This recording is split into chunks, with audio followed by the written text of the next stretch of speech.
Hello friends, ABC में आपका स्वागत है। और आज हम बहुत ही इम्पोर्टेंट टर्म देखेंगे जो कि रिलेटेड रहेगा इंड्यूस ईएमएफ से। मतलब डीसी जनरेटर का जो टॉपिक है उसमें जो इम्पोर्टेंट प्रॉब्लम आते हैं वो हम यहाँ पे सॉल्व करेंगे। तो जैसे क्वेश्चन दिया है कि 4 पोल की एक मोटर है, तो हम यहाँ पे लिख लेते हैं पोल मतलब P कितने है 4 है, और स्पीड को हम n से डिनोट करते हैं। स्पीड है हमारी 1000 RPM पर घूम रही है। तो उसमें जो आर्मेचर के स्लॉट है वो 75 है तथा प्रति स्लॉट 8 पोल है। मतलब टोटल नंबर ऑफ कंडक्टर हमें यहाँ पे निकालना है। तो स्लॉट कितने हो गए, स्लॉट इनटू कंडक्टर अगर हम करेंगे, स्लॉट इनटू कंडक्टर अगर हम करेंगे तो हमारे टोटल नंबर ऑफ कंडक्टर की वैल्यू निकल के आ जाएगी। तो स्लॉट थे हमारे 75 और कंडक्टर थे 8 प्रति स्लॉट में। तो इसको अगर हम सॉल्व करें तो ये आ जाएंगे 600। ठीक है, अब आगे क्या दिया हुआ है, वो लैप वाइंडिंग है। तो यहाँ पे हम नोट डाउन करके रखते हैं कि वो जो वाइंडिंग है हमें ईएमएफ जो निकालना है वो लैप वाइंडिंग का है। और उसमें जो फ्लक्स दिए है वो फ्लक्स की वैल्यू क्या है, फ्लक्स इक्वल टू है 0.064 वेबर। वेबर मतलब फ्लक्स का यूनिट। तो हमें पता करना है कि जो ईएमएफ इंड्यूस ईएमएफ है वो इंड्यूस ईएमएफ की वैल्यू क्या रहेगी, ये हमें यहाँ पे पता करना है। जैसे हमने पिछले क्लास में देखा था कि EMF equation of DC generator क्या था और उसका फार्मूला क्या था। तो फार्मूला हमें तो याद हो ही गया, हम लिख लेते हैं E equal to P phi Z N divided by 60 A. तो यहाँ पे P मतलब पोल हो गया, ये फ्लक्स हो गया, ये total number of conductor Z हो गया, और स्पीड हमारे हो गई जो हम n से रिप्रेजेंट किए, और A मतलब पैरेलल पाथ। तो ये डिपेंड करेगा वाइंडिंग की टाइप कौन सी है। इसीलिए हमने यहाँ पे पहले लिख लिया था कि लैप वाइंडिंग थी, तो लैप वाइंडिंग हमने यहाँ पे लिख लिया था। तो जैसे हमने देखा था कि लैप वाइंडिंग अगर है तो लैप वाइंडिंग में हम क्या करेंगे, A इक्वल टू P मतलब parallel path in armature equal to number of pole के बराबर हो जाएगी। तो जितने नंबर ऑफ पोल होंगे उतने ही उसके पैरेलल पाथ हो जाएंगे। तो A इक्वल टू 2 हो जाएगी। इसी के साथ साथ अगर यहाँ पे वेव वाइंडिंग दी होती तो क्या होता था, A इक्वल टू 2 मतलब A की जगह हमें 2 वैल्यू पुट अप करना था। तो हम यहाँ पे वैल्यू पुट करते हैं, P इक्वल टू 4 हो जाएगा।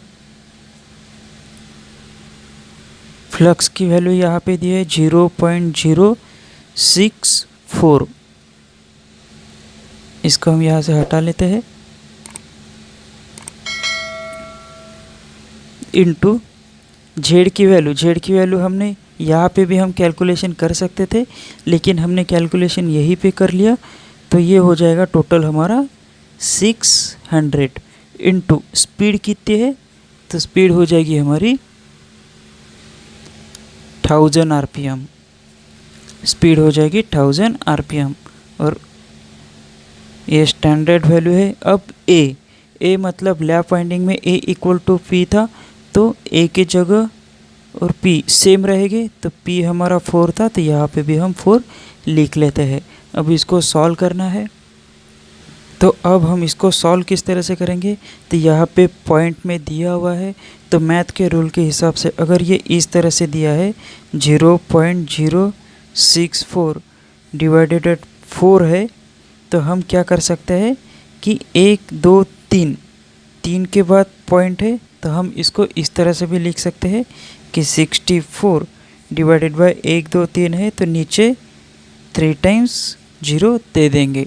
तो इसी को हम एक बार और यहाँ पे लिख लेते हैं ताकि कैलकुलेशन हमारा गलत ना हो। 64 इंटू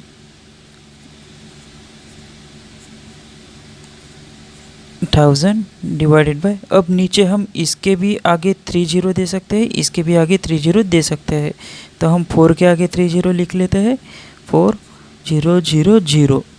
तो अब क्या होगा, हमें कैलकुलेशन के लिए इजी हो जाएगा, ये कैंसिल आउट हो जाएगा, ये जीरो ये जीरो ये जीरो ये जीरो कैंसिल, अब ये टोटल कैंसिल हो जाएगा, तो यहाँ पे बचेगा 10। ठीक है, इस 4 के साथ ये 4 कैंसिल हो जाएगा, अब बचा कितना, 64 इंटू 10। तो हम यहाँ पे लिख सकते हैं कि हमारा जो ईएमएफ इंड्यूस हो रहा है वो हो रहा है वोल्ट। तो ये डायरेक्टली हमारा आंसर यहाँ पे मिल जाता है और ये हमारा हो जाएगा आंसर।